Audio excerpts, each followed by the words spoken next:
Cognitive dissonance theory is a theory that works to describe the relationship and interaction between attitudes and behavior.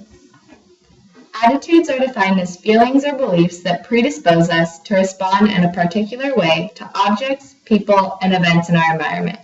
We all know that attitudes affect our behavior, shaping the actions we take and decisions we make every day. But did you know that behavior can also shape our attitudes? Before we go into this, let's consider some of your own attitudes and behaviors. Do you consider yourself a law-abiding citizen? Do you believe that rules and laws should be followed? Your answers to these questions represent your attitudes. Now, let's discuss your behavior. Have you ever cheated on a test, stolen a piece of candy from a store, found yourself speeding on the way to work? Based on your answers to these questions, were your behaviors consistent with your attitudes? If not, what is the consequence of inconsistent attitudes and behaviors? The answer? Cognitive dissonance.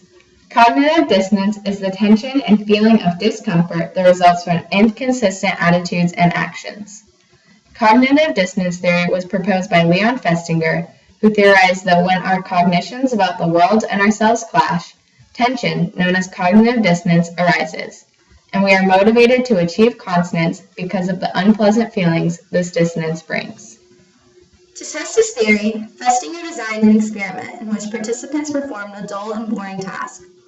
After performing the task, participants were asked to tell the next participant that the task they were about to perform was in fact very interesting. One group of participants was paid $20 to lie, while a second group was offered only $1 to tell the lie. Later, when all participants were asked to evaluate the experiment, the group paid only $1 was more likely to rate the experiment as interesting, while the group paid $20 rated the experiment as boring and uninteresting.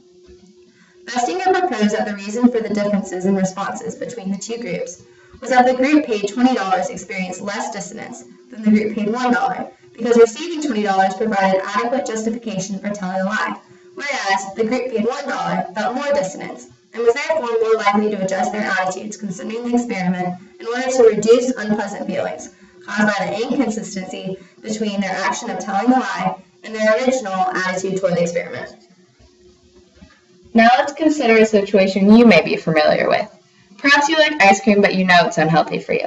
These opposing cognitions are likely to cause dissonance. So how exactly do we reduce dissonance when inconsistencies arise? There are three main ways that people work to reduce dissonance. The first way is by eliminating, changing, or ignoring a cognition. For example, you may ignore the cognition concerning your health altogether and pretend that ice cream isn't that bad for you after all. The second way people work to reduce dissonance is by adding a new cognition. In this case, you may decide that eating the ice cream is okay because you exercised that day, and therefore reduce dissonance by adding this new cognition. Lastly, people change the importance of the dissonance-causing cognition. Maybe you simply decide that eating healthy is not that important to you anyways.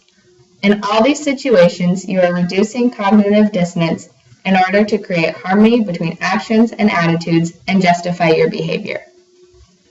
As you can see, we experience cognitive dissonance across all areas of our lives. Have you ever made a New Year's resolution and not followed through? Perhaps you know someone who admits that smoking is bad for them, but continues to do so anyway.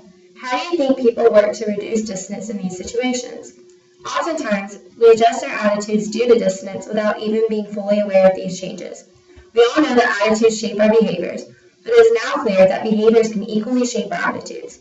So perhaps you could consider the ways that changing your behavior could change how you feel about and view yourself, others, and your world.